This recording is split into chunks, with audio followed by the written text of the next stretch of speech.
آزاد کشمیر میں 11 مئی کو جموں کشمیر جوائنٹ عوامی ایکشن کمیٹی کی کال پر احتجاج کے دوران سیکیورٹی فورسز کے مابین تصادم اور فائرنگ کے نتیجے میں انسانی جانوں کے ضیاع کے بعد سے ہی عوامی حلقوں میں رینجرز کی آزاد کشمیر میں تعیناتی کا حکومتی فیصلہ زیر بحث رہا۔ سیکیورٹی فورسز کی تعیناتی کے حکومتی فیصلے پر اعتراضات اور سوالات کے چلتے 23 جون کو وفاقی وزیر داخلہ محسن نقوی اور وزیر اعظم آزاد کشمیر چودھری انوار الحق کی ملاقات کے بعد ریاست میں فرنٹیئر کانسٹیبلری کی تعیناتی کا فیصلہ سامنے آیا، جسے آنے والے دنوں میں مزاحمتی فکروں کے خلاف حکومت کی جانب سے نئی مہم جوئی کی پیش بندی قرار دیا جا رہا ہے۔ عام آدمی کی جو سوچ ہے کہ ایف سی اور اس طرح کے کوئی بھی چیز کی ضرورت نہیں ہے، کیونکہ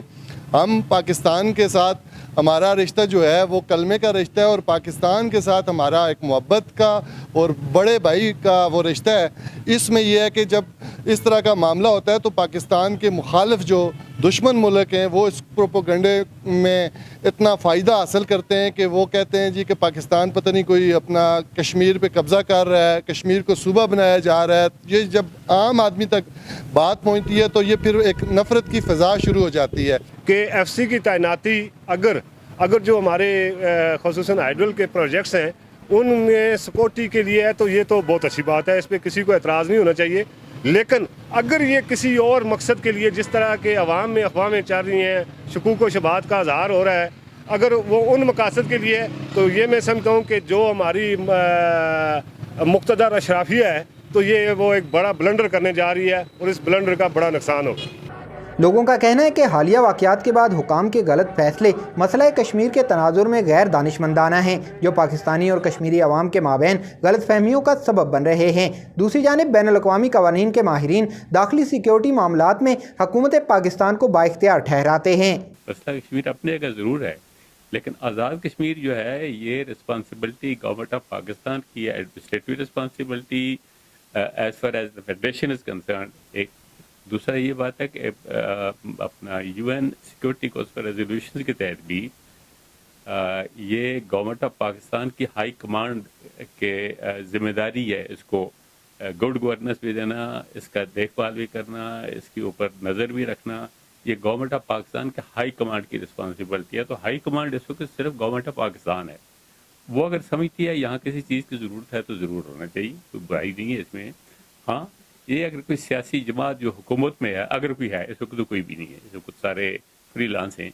تو اگر وہ اپنے پرپز کے لیے بلاتی ہے اور باقی جماعتوں کو مطلب ہے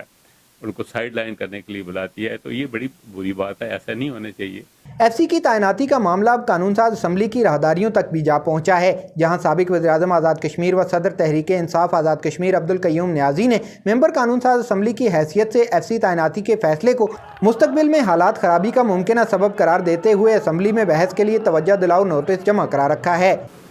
یہ جو ایف سی آ رہی ہے اس سلسلے میں آزاد کشمیر میں ایک اور ہنگامہ ہوگا، ایک ایسی صورتحال پیدا ہوگی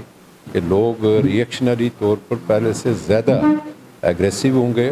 اور ریاست کے لیے مسائل ہوں گے۔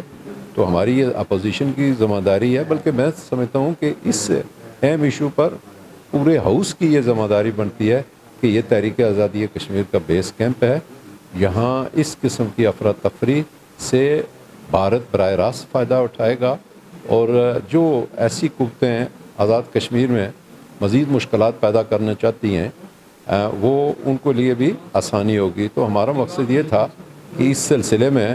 واضح کیا جائے کہ وہ ایف سی کس کنٹیسٹ میں آزاد کشمیر میں دوبارہ بلائی جا رہی ہے۔ عبدالقیوم نیازی کا توجہ دلاؤ نوٹس حکومتی بینچوں کی بے رحم اکثریت کے باعث اجلاس کا حصہ نہیں بن سکا، جبکہ حکومتی نمائندے اپوزیشن کے اعتراضات کو یکسر مسترد کر رہے ہیں۔ ایف سی کی تعیناتی ہے کوئی نئی بات نہیں ہے، اس سے پہلے بھی بعض معاملات کے اندر ایف سی آتی رہی ہے۔ ہم بہت واضح طور پر کہہ رہے ہیں کہ اس کا کشمیر کے داخلی معاملات سے کوئی تعلق نہیں ہے۔ یہ ایف سی صرف ہمارے جو ترقیاتی منصوبے چل رہے ہیں، بالخصوص جو بجلی کے منصوبے، ہمارے گلپور ڈیم ہے، نیلم جیلم پروجیکٹ ہے، اسی طرح جاگراں ہے، وہاں پر ہمارے چائنیز دوست کام کر رہے ہیں، ان کی جان و مال کی حفاظت ہماری ذمہ داری ہے۔ جب ان کو کوئی نقصان ہوتا ہے تو اس وقت پوری ریاست کا جو ایک تصور ہے، ایک تصویر ہے، ایک پکچر ہے، وہ بہت خراب ہوتی ہے۔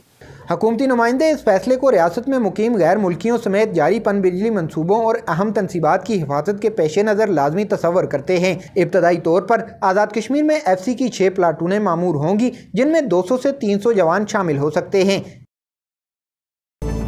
آپ کی خبر آپ کی آواز voicepk.net